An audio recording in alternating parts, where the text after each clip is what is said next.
And here we go.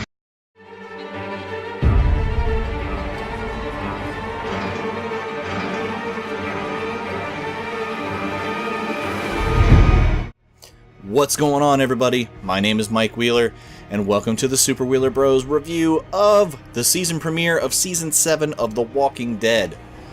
This one, ooh, boy, let me tell you, man, it was rough to watch. That's where I'll start. We're gonna try and keep this video pretty quick, not trying to take it too long. If you want to hear more in-depth analysis or kind of how we all feel at both Jake and I, catch the podcast this week. Definitely going to get into it more heavily. But to the review.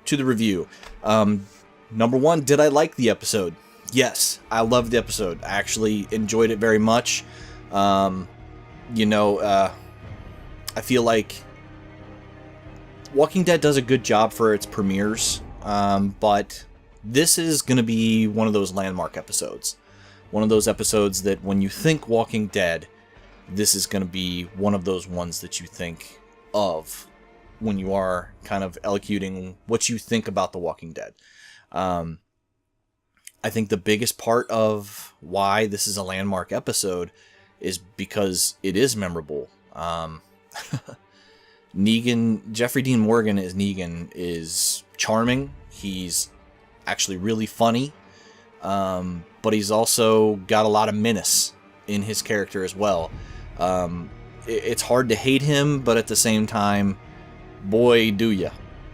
It's it's one of those characters that really toes the line, for you. And in Negan's own mind, what he's doing to our favorite characters, what he's doing to our characters that we've been along with for this entire journey, it seems like, in Negan's own mind, at least, to him, to his people, our group annihilated a lot of their group, and they feel like they're the heroes. They're the ones that are putting things in check, and it could be a lot worse than what does transpire in this episode.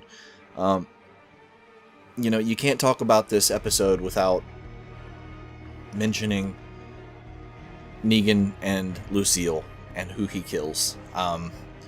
If you go back to our predictions as far as what was going to occur, Abraham, I think, was the fairly obvious one. Let's talk a little bit about Michael Cudlitz and what he meant to the show. I thought that he always had great one-liners. I'm going to miss him just for comic relief. That's the big thing I'm going to miss with Abraham. And that first one, he went out, like Negan says, like a champ, suck my nuts. Doesn't get much better than that. That's pretty much about as Abraham as it gets. But the swelling theory was that there was going to be not one but two deaths to throw you a curveball, because Abraham was kind of that safe middle ground, not too important, but not insignificant enough for it to mean nothing. And after we can blame Daryl, everybody's beloved Daryl, for this, but we got the comic book death of Glenn, and I will say this: it was straight out of the comic book, and it was gruesome. And boy, I tell you, I don't know. I don't want to say that they went over the line. I know a lot of people are kind of going and freaking out about that. I don't think that they went over the line. I feel like they did justice to the paying tribute to where it came from. And I'm not exactly sure how I feel about Glenn dying. I think that they tried to, like, looking back on it now, with the big manipulation of Glenn, and you guys all know how much I hated that. where it stretched on for episodes of the season, and we didn't know if he was alive or dead, or I feel like maybe they thought that would lull you into a false sense of security, thinking, oh, they can't kill Glenn now, they just played this game with us. And I guess I get what they were trying to do. I was already way against the cliffhanger. I thought that was just not the right way to go, but I guess if I want to give the makers, Scott M. Gimple and Robert Kirkman, the executive producers behind the show, Robert Kirkman, the creator of the comic book, the benefit of the doubt, then I guess maybe I can see what they were trying to do and build suspense. But I feel like they have kind of, and this is where my drawback of the episode, even though I really, really enjoyed it, my drawbacks are, again, they drew it out for another half an hour. You got about middle of the show where Rick has to go through, and I guess they're using all their film footage with, all their fake kills, just putting him through a dream sequence of, what would happen if so-and-so died, Michonne or Carl or, Eugene or Rosita or Maggie or whoever else was there.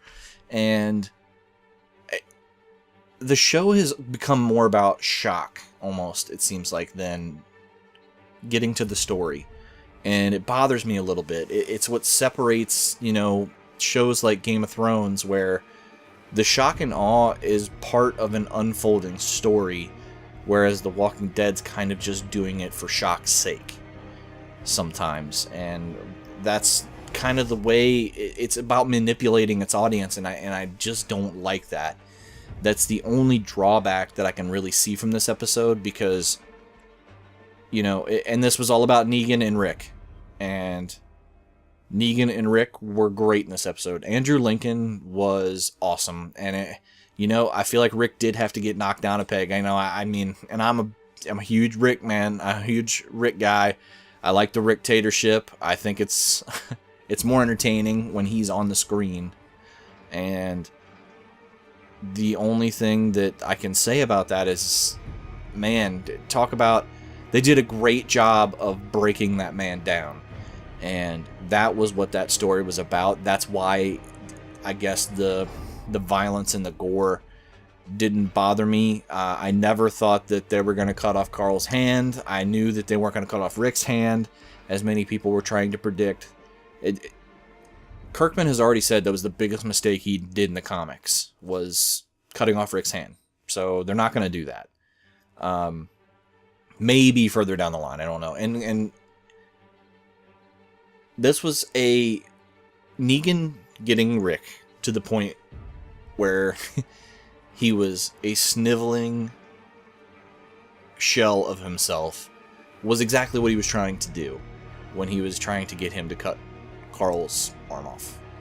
And he was never going to do it. It's the point of, he knows, Negan's not stupid. He knows that he needs to have community. He knows that he needs to have, Rick functioning. But he also needs Rick to know, like, this is my world now and you're living in it. So I know that that ratcheted up the tension even more a little bit, and that was really crossing the line. If they would have done that, then I probably would have felt kind of weird about it. But it was definitely a tearjerker. I know a lot of people were a little more sad than I was, just because I guess I just felt that I kind of knew what was going to happen a little bit. But that final scene with the what Rick imagining what it could be, with the dinner scene with Glenn and Abraham and Glenn's unborn child, that got me. That definitely got to me. Gave me the feels right here. But overall, I would say that the episode was very, very good. However, it does have its drawbacks, again, manipulating the audience and, just, it almost makes you feel like you need to take a shower afterwards, rather than feeling riveted and shocked. So it could have been better, but I still thought that it was an excellent episode. And the thing about Negan is Negan does so many things for the show, and it needed it bad. Now there's if you can take Will Ferrell from Step Brothers line, there's so much room for activities now. You can just go so many different ways, and that's what I want to see. We need something fresh on The Walking Dead, and if this episode does nothing else, it creates a seismic shift in how this show is going to be after this. Because if you watch the show before this, the days of just a herd of walkers being dangerous are over. Now it's about the people, and we got war, and if you're a comic fan, you know where this is heading. And Maggie was the one that showed strength, and Lauren Cohan was, again, also phenomenal. The actors on the show are great, and she was the one that wants to fight Negan, and this is leading to the Hilltop taking in Maggie as their leader, and Alexandria and the Hilltop banding together and going after Negan. And I also can't wait to see, maybe, hopefully we get a story that Carl has in the comic play out on screen. So that would be awesome. So anyway, as far as the season premiere goes, I still probably wouldn't rank it above the pilot, the Terminus season premiere, and the season 2 season premiere. I liked it better than probably all the other ones. I'd probably give it a solid 8 out of 10 from me. And again, if you want to see or listen to a more in-depth breakdown of this episode, Jake and I are going to get into it really, really heavy on the podcast this week. But I want to try and keep this video brief. But if you liked this video and you want to see more things like this, hopefully we'll be doing more reviews. I'm going to try and do this for every episode of the season, and maybe start doing some Agents of S.H.I.E.L.D. Just depends. You guys tell me what you might want to hear me review. But I hope you enjoyed. If you did, drop me a like. If you want to see more great videos like this, then subscribe to our channel if you have not done so already. I'm here for you, Walking Dead fans. We're going to talk about things tomorrow and help you grieve through things on the podcast, and we'll have that out later this week. Everybody, thank you for watching. My name is Mike. Have yourself a super week.